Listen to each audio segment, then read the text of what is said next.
तो हाँ जी, आपने अपने भाई आशीष की मुझे ये डिटेल भेजी है और इसकी इस डिटेल के हिसाब से कुंडली इसकी बनी है। कुंभ लग्न की कुंडली है, राशि इसकी है कर्क और ये कुंडली इसकी यहाँ पे मैंने बना रखी है।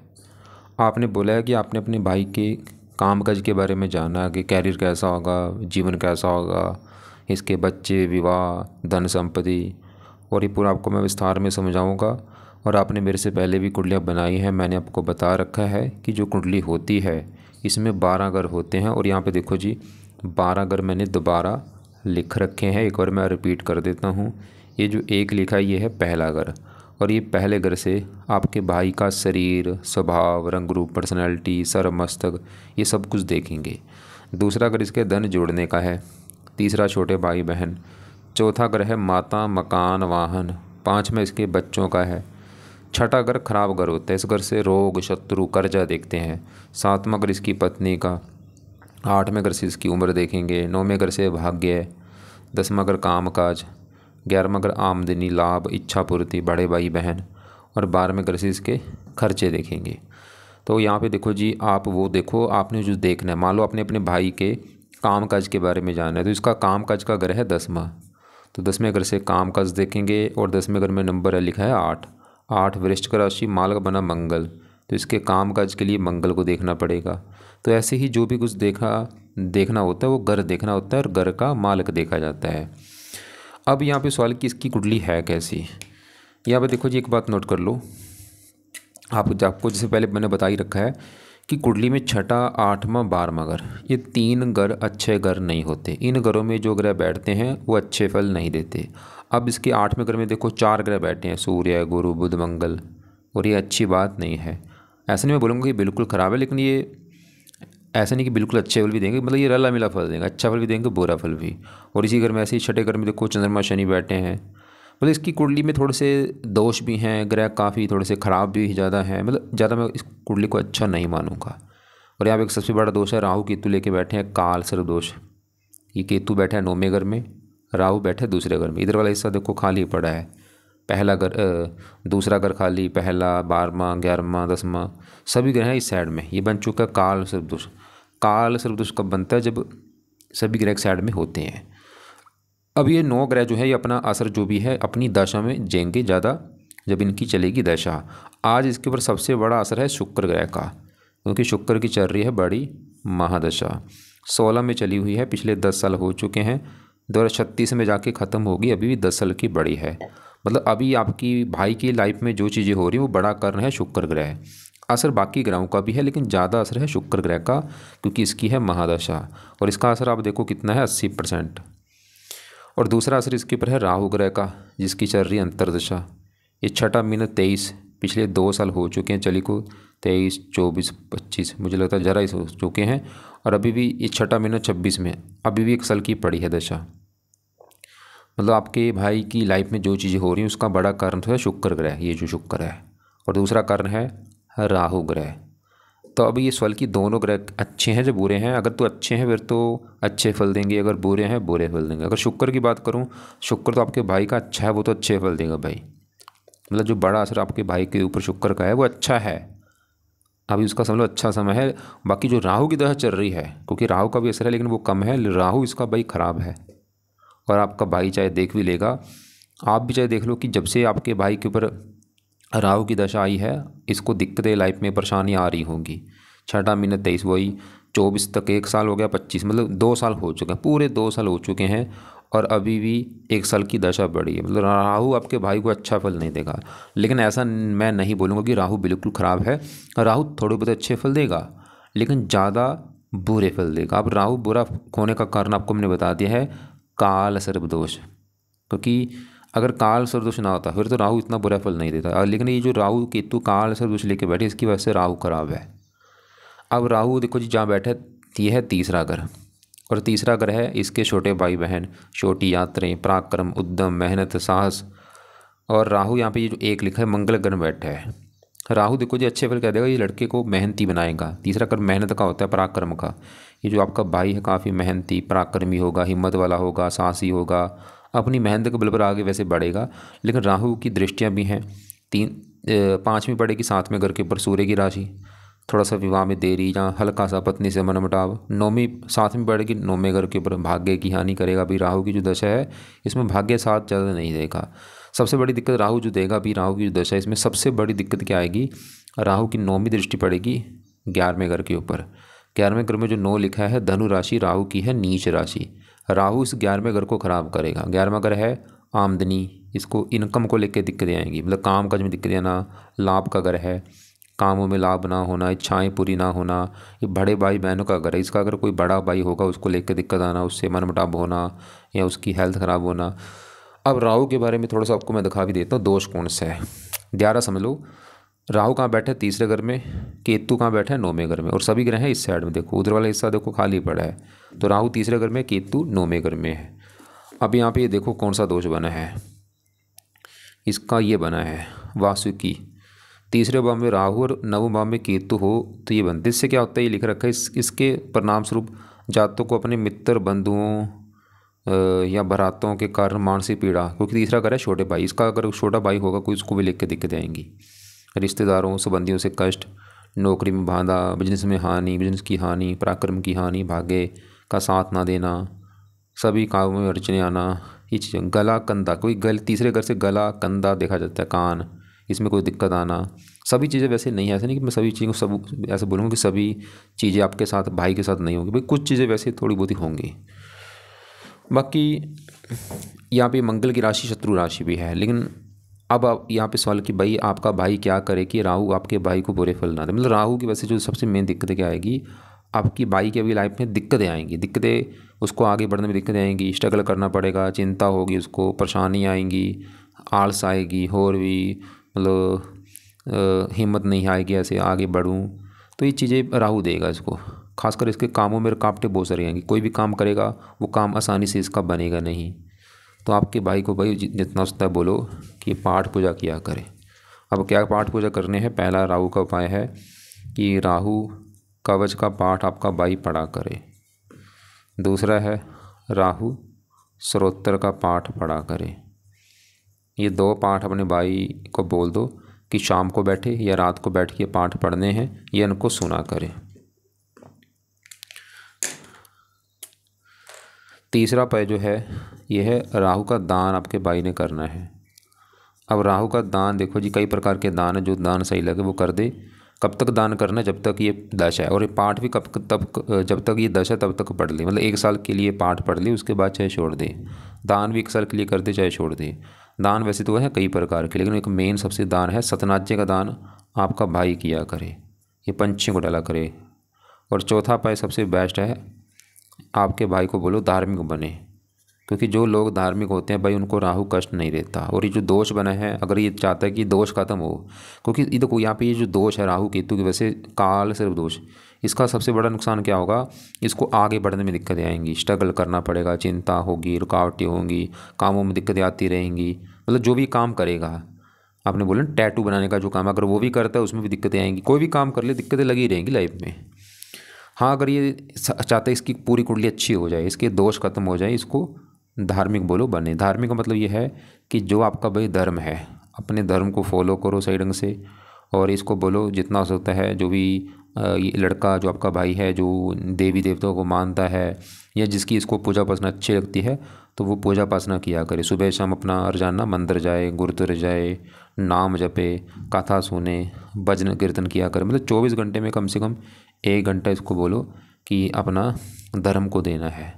वैसे राहु ज़्यादा शिव जी का भक्त है, अगर ये शिव जी की पूजा अर्चना करता है उससे भी राहु अच्छा होता है, या हनुमान जी से भी राहु अच्छा होता है, या माता दुर्गा जी होगी, या माता सरस्वती जी होगी। ऐसे ये जो देवी देवते हैं इनसे, इनकी पूजा अर्चना से राहु अच्छा हो जाता है। नीले कपड़े कम पहना करें, अंडे मीट खाने से आपके भाई ने बचना है। और बाकी शिव जी वैसे ज़्यादा बेस्ट है। शिव जी का जो मंत्र है ओम नमः शिवाय, वो जाप अपना ये 10 या 20 मिनट रोजाना निकाल के सुबह अपना किया करे। मतलब ये जब तक राहु की दशा है, इसको वैसे भी इसमें तो मैं बोलूँगा कोई नया बिजनेस शुरू मत करे, क्योंकि वो ज़्यादा चलेगा नहीं। अभी भी इसके अगर काम काज में दिक्कत है राहु की वजह से, नीले कपड़े कम पहने। तो ये राहु के उपाय हैं। दोबारा मैं बोल दूँ, दोनों पाठ पढ़ने हैं या सुनने हैं रोजाना। दान इसका चाहे तो रोजाना कर दे या हफ्ते में 3-4 दिन कर दिया करें जब तक दशा है। दान की वीडियो आपको भेज दूंगा, वो देख लेना।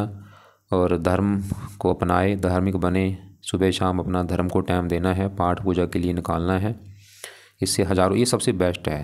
अगर सभी उपाय में सबसे बेस्ट मैं बोलूँगा तो ये धर्म वाला उपाय है, धार्मिक बनना। और बाकी अगर शिव जी या हनुमान जी या दुर्गा जी, इनमें से जो जिसकी पूजा पसंद अच्छी लगती है वो किया करे। अब आगे बढ़ते हैं, क्योंकि देखो राहु केतु जो दोष बना है, काल सर्वदोष, वो राहु केतु दोनों की वजह से बनता है। खासकर ये इन घरों की हानि करते हैं यहाँ ये बैठते हैं। जैसे केतु 9वें घर में है तो ये भाग्य की हानि करेगा।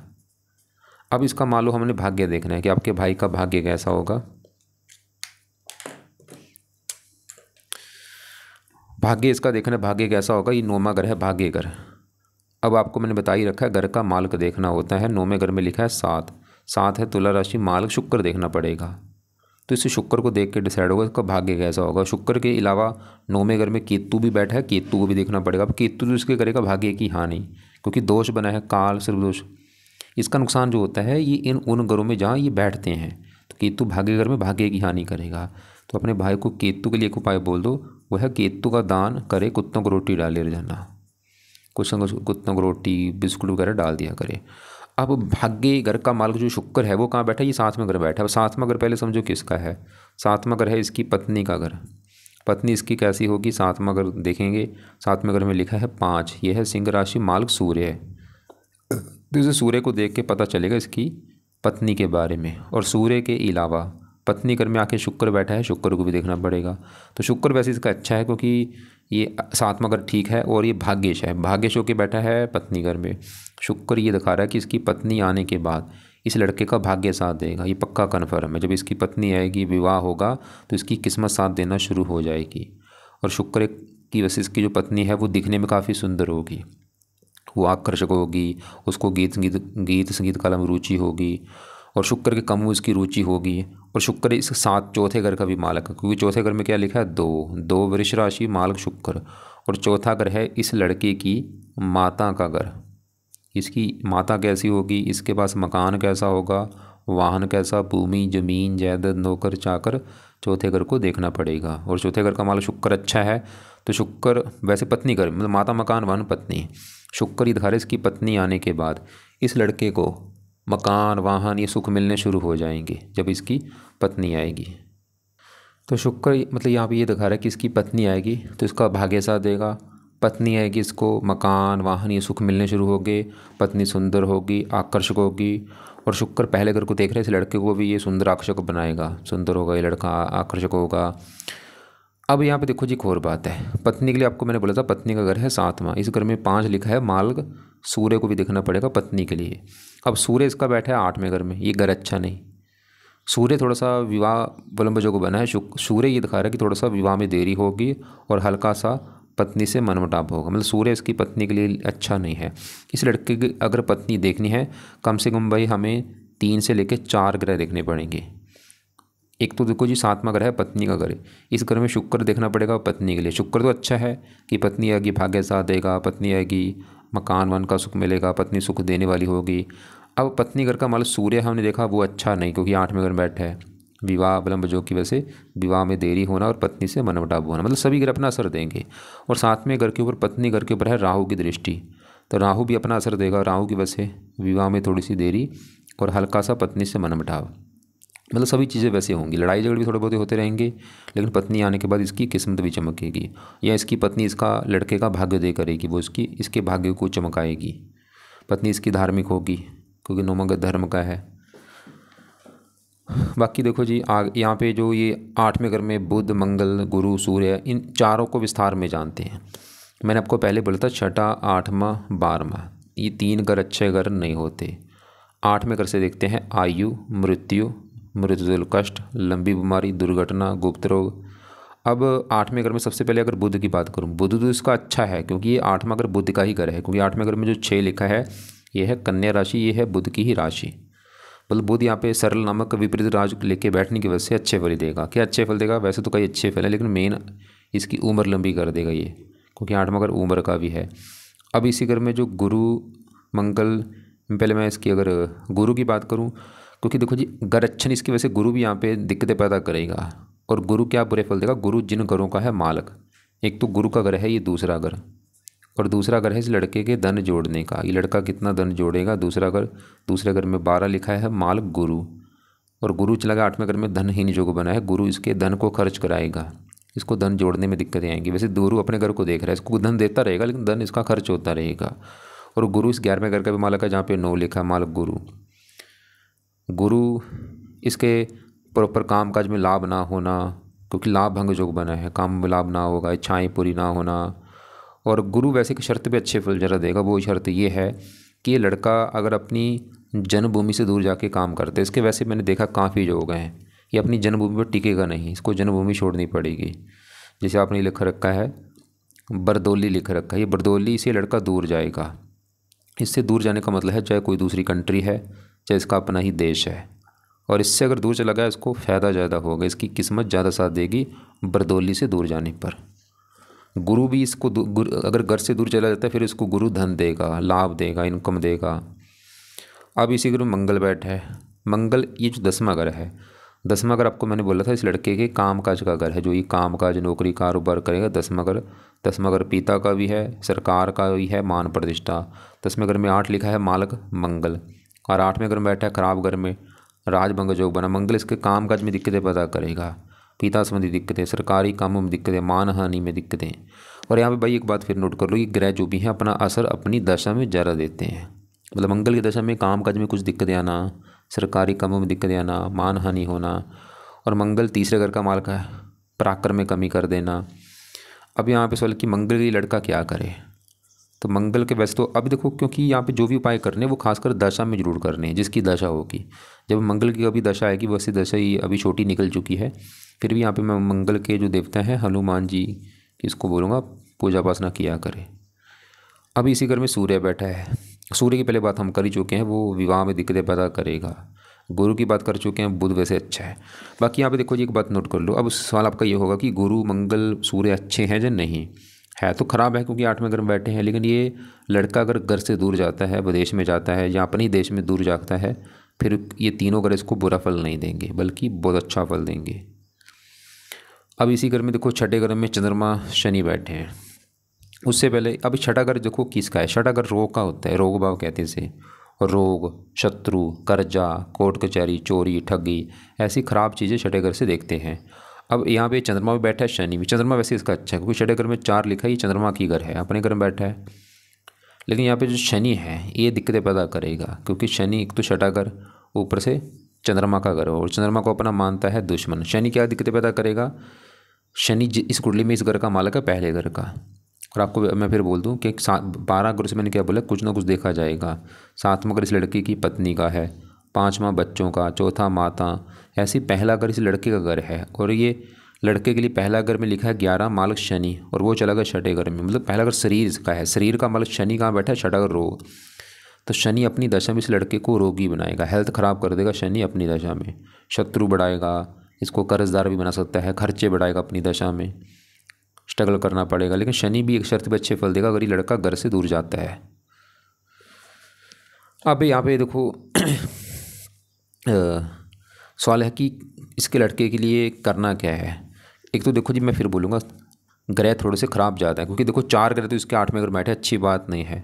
2 ग्रह यहाँ पे छठे घर में बैठे हैं, एक ऊपर से दोष बना है, काल से दोष, ऊपर से राहु की दशा चल रही है। अब ध्यान से समझो करना क्या है। एक तो आपके भाई को बोलो कि अगर लाइफ में चेंज लाना है, आगे बढ़ना है, धन कमाना है, काम काज को सेट करना है, तो आपके भाई को धर्म का सहारा लेना पड़ेगा, पाठ पूजा करने पड़ेंगे। क्योंकि जो भी दोष होते हैं ये दूर होते हैं जो बंदा धर्म को अपनाता है, पाठ पूजा करता है। अब इसका देखो काल से दोष बना है, यहाँ पे शनि की वजह से बना है लगन दोष, गुरु की वजह से बना है धनहीन योग, मंगल की वजह से बना है राजभंग योग, सूर्य की वजह से बना है विवाह भंग योग, कई दोष बने हैं। तो सभी दोषों को ख़त्म करने के लिए इसको धर्म को अपनाना पड़ेगा, पाठ पूजा करने पड़ेंगे, सुबह शाम अपना मंदिर गुरुद्वारा हो गया जाना पड़ेगा, नाम जपा करे। और बाकी दूसरे नंबर पे इसके लिए आज सबसे ज़रूरी उपाय है राहु ग्रह के, क्योंकि राहु देखो जी दोष भी लेके बैठा है, काल सरदोष दोष, और ऊपर से उसकी चल रही है दशा, और ये दशा अभी भी 1 साल की पड़ी है। तो 1 साल के लिए दोनों इसके जो पाठ है रात को बैठ के पढ़ने हैं या सुनने हैं, दान करे जितना हो सकता है, और धर्म को अपनाए। और राहु के लिए जहाँ तो शिव जी या हनुमान जी या दुर्गा जी, इनकी पूजा उपासना करे, चाहे सभी की कर ले। हनुमान जी से इसका ये मंगल जो है वो भी अच्छा होगा। और भी शनि भी अच्छा होता है, कई ग्रह अच्छे होते हैं। शिव जी से इसका राहु तो अच्छा होगा ही, ये चंद्रमा को भी अच्छा कर देगा। यहाँ पे चंद्रमा शनि की वजह से बना है विष दोष। अब दोबारा एक बात समझो, आज एक होगा, इसके लिए देखो जी, एक तो शुक्र के भी उपाय कराओ, क्योंकि शुक्र की है बड़ी दशा। शुक्र वैसे तो अच्छा है, फिर भी ये दशा अगर चाहता है कि और अच्छी जाए तो शुक्र का एक तो मंत्र जाप किया करे। मंत्र है ओम शुम शुक्राय नमः। रोजाना चाहे 1 माला चाहे 2 माला, ये सुबह के टाइम चाहे कर ले, या जब भी इसका टाइम लगे, या शाम को कर ले। और दूसरा उपाय है, शुक्र की देवी है माता लक्ष्मी जी, माता लक्ष्मी जी की पूजा उपासना कर ले। ये दो, चाहे दोनों कर ले, चाहे दोनों में एक उपाय जरूर करना है। कब तक? जब तक है दशा। इससे क्या होगा, शुक्र जो है ये और अच्छा होगा। वैसे तो अच्छा है, ताकि अच्छे फल जो है वो और बढ़ जाएं। एक तो शुक्र के उपाय हो गए, दूसरा राहु के उपाय मैंने बोले हैं। अब राहु की जब ये दशा खत्म होगी 1 साल के बाद, तब ये राहु के उपाय छोड़ दे। धर्म का जो धार्मिक वाला उपाय है वो नहीं छोड़ना, दोनों पाठ पढ़ने छोड़ दे, दान छोड़ दे चाहे, लेकिन धर्म को अपनाना है ये लाइफ टाइम। और इसके बाद देखो जी, यहाँ पे ध्यान से देखो, इसकी फिर दशा आएगी आगे। जैसे अभी बड़ी दशा शुक्र की है, छोटी दशा इसकी राहु की। राहु के बाद दशा इसकी आएगी गुरु की। ये छठा महीना 26 में चलेगी और 29 तक ये दशा है। जब ये गुरु की दशा आएगी अगले साल में, तो इस लड़के को बोल देना कि गुरु के उपाय शुरू कर दे। गुरु के उपाय क्या है? गुरु का मंत्र जप कर ले, गुरु के जो पाठ हैं, बृहस्पति कवच, बृहस्पति स्रोत, वो पढ़ ले। अब जब गुरु की दशा खत्म होगी 29 में, फिर आएगी शनि की दशा 29 लेके 32 तक। फिर शनि के जो उपाय होंगे वो शुरू कर दे, शनि मंदिर जाना शुरू कर दे, शनि चालीसा पढ़ ले। ऐसे मतलब दशा के हिसाब से इसने उपाय जरूर करने हैं। शनि के बाद बुध की दशा में बुध के उपाय कर ले। फिलहाल अभी जो उपाय है वो है राहु के उपाय और शुक्र के उपाय। केतु का खाली दान बोला है, कुत्तों को रोटी डाल दे। और हनुमान जी की पूजा उपासना कर ले, शिव जी कर ले। इससे राहु तो अच्छा होगा ही, और भी शनि मंगल अच्छे हो जाएंगे। बाकी आपका सवाल इसके काम काज को लेके है, तो भाई क्योंकि अभी समय इसका अच्छा नहीं है राहु की दशा की वजह से, ये इसके काम काज में दिक्कतें पैदा करेगा। आपको वो मैंने दिखा भी दिया है जो बुक्स में लिख रखा है। और अभी कोई मतलब ज़्यादा पैसा कहीं पे इन्वेस्ट मत करे। आगे भी इसको गुरु भी धन कमा लेगा। लेकिन यहाँ पे देखो सीधी सी बात बस भाई ये है, भाई दिल से बता रहा हूँ, ग्रह थोड़े से नेगेटिव मुझे लगे हैं। बस जितना हो सकता है, मतलब ज़्यादा नहीं, चलो मैं बोलूँगा कम से कम भाई 24 घंटे में 1 घंटा ये पाठ पूजा को दे। मतलब आधा घंटा कम से कम सुबह का पाठ पूजा को देना ही देना है, आधा घंटा शाम को रख ले। नाम जरूर जपना। नाम ये यहाँ पे देखो, ये नाम लिख रखे हैं, इसमें से कोई भी एक नाम जप ले। चाहे कृष्ण का नाम जप ले, हरि जप ले, राम जप ले। नाम का मतलब सुबह अपना बैठ के 10 मिनट या 20 मिनट, अगर राम जप सकता है राम जप ले, राम राम। कृष्ण जप सकता है कृष्ण जप ले, हरे कृष्णा। जहाँ जो भी ये शोभ करेगा, क्योंकि आपने बोला टैटू का काम सीख रहा है, टैटू जब ये शोभ करेगा ना, वो इसको बोल देना अपनी शॉप में पूरा दिन भजन कीर्तन लगा के रखना है इसने। फालतू में गाने नहीं लगाने हैं, भजन कीर्तन अपना सुबह शाम लगाया जरूर। जब वैसे पूरा दिन लगा के रखे, जब सुबह शाम जरूर लगाना है 1-2 घंटा भजन कीर्तन। और जाना कुत्तों को रोटी डाले, पंछियों को सतनाजा डालने के लिए बोला है, अंडे मीट खाने से बचना है, बेईमानी करने से बचना है, बेईमानी से ज़्यादा पैसा नहीं कमाना, किसी का हक नहीं मारना, हमेशा ईमानदार बनना है, गाली गलौज करने से बचना है। ये चीज़ें फॉलो करनी है, क्योंकि इनसे भी ग्रह खराब होते हैं। जो बंदा गाली गलौज कर रहा है भाई, उसका ग्रह कैसा अच्छा होगा बताओ। जो ईमानदारी से काम नहीं करता, ग्रह खराब हो जाते हैं। खासकर शनि ज़्यादा खराब होता है जो बंदा बेईमानी करता है, क्योंकि शनि न्याय के देवता हैं। तो उम्मीद करता हूँ आपको जो मैंने समझाया समझ आ चुका होगा। फिर भी आप ऐसा करना, अगर आपको लग रहा है कि मुझे पूछना है, कॉल करके चाहे मुझे पूछ लेना। वैसे इसकी पत्नी आने के बाद इसका भाग्य साथ देना शुरू हो जाएगा जब इसका विवाह होगा।